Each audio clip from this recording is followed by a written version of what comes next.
And then where Will comes in, and I keep calling him out because I see him on the call, is when are deep fakes? Deep fakes is a pejorative term, like bad deep fakes. But there are a lot of reasons that you want to fake.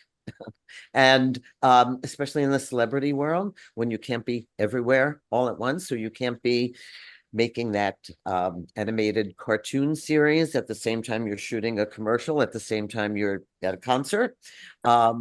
So Human Digital is Will's company, and I urge you, and Will, you could say a few words about it, but the idea is that you hand digital. Did I get It's okay. It happens with the hand, human, and digital. It happens all the time. Hi, everybody.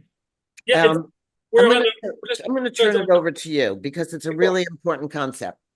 Yeah, Take no, your 3 minutes. it's about consent, right? And it's the four C's. Our friends at CAA, the talent agency, talked about consent-based digital replicas need to abide by four things: consent, control, credit, and compensation. So if you can provide to the in a world where deepfakes, if they are the virus, as Robin said, what's the antidote? What's the antiviral? And you mentioned antivirus software before.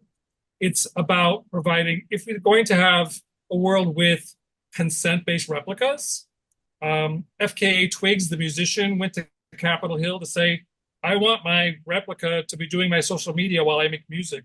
That's her prerogative. It's an interesting story. We're living in an interesting episode of a choose your science fiction series, but that is a reality that opportunity exists, that the licensing of one's name, image, and likeness to a object, call it the digital replica, because that's what SAG-AFTRA called it in the contract with AMPTP in December, that replica has a way to be um, tracked and measured and compensated. We are an identifier, talent identity registry, and like a tracking beacon to provide an interoperable way to track Yeah. the replica connected back to the human and make sure that there's those four C's again: consent, control, credit, and compensation, and that is adopted hopefully on a broad scale, but in a world where uh, unauthorized, fraudulent usages of nil rights are kind of a Pandora's box that's been opened, and the horse out of the barn. What are the systems and methods by which we're going to change the narrative there? We want to be a piece of the puzzle in that story. And the other resource that people should know, and you can probably tell them because everything in my system is broken today. The Adobe effort, the consortium, content. C2PA.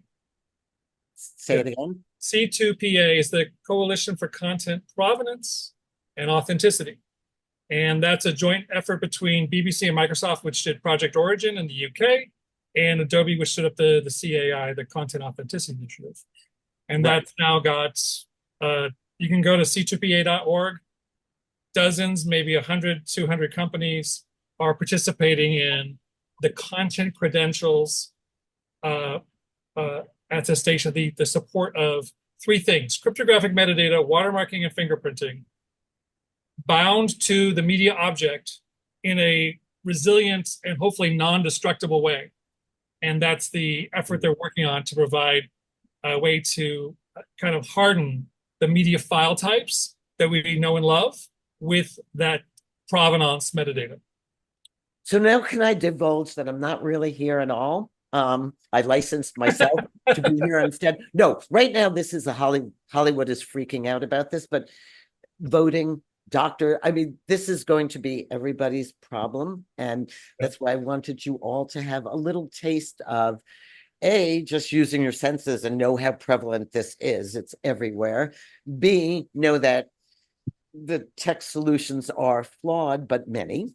And that ultimately there will be a system where we have a digital identity, and that digital identity is monetizable and trackable and can live on in perpetuity.